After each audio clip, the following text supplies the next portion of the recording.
Hi friends welcome back to my channel tech Mahindra Odia ई channel रे आपण मानकु स्वागत करूछि। तो सांग माने आजिर वीडियो रे आमे जानिबा कि डिस्प्ले ऊपर फिंगरप्रिंट लॉक केमती सेट करिवे। तो सांग माने बहुत इजी। तो आपण माने भी करिबा पय चाहउछंती ताहेले सांग माने वीडियो को फास्ट टू लास्ट जाय देखंतु। तो प्रथमे कोन करिबा आमे थीम को आमे एमती ओपन करिबा।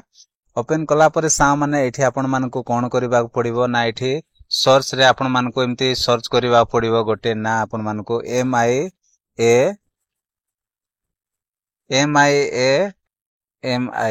आपण माने एमती MI सर्च कर देबे।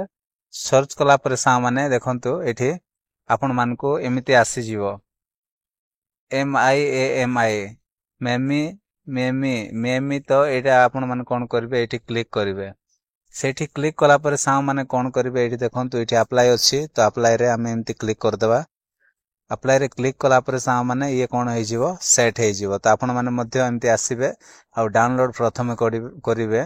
प्रथमे डाउनलोड कला परे तापरे जाय कि अप्लाई आसीबो। अप्लाई कला परे तो चलंतु आ एमती डिस्प्ले ऊपर देखंतु एमती लॉक ता लागिला नै। आपण मानको मु देखेबी लागि छि कि नै देखिबा।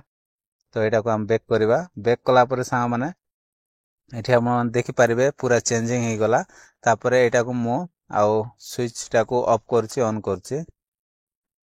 तो सांग माने वर्तमान आपण मान देखिले कि मो डिस्प्ले ऊपर फिंगरप्रिंट टा सेट कली। तो आपण माने मध्य करंतु। जदि वीडियो भल लागिथिबो ताले वीडियो रे गोटे लाइक करिवे आ मो चैनल रे न आस्थिले प्लीज चैनल को सब्सक्राइब कर देबे। तो आज पे एतिकी सांग माने देखा बा गोटे नेक्स्ट वीडियो रे। Bye bye take care thank you.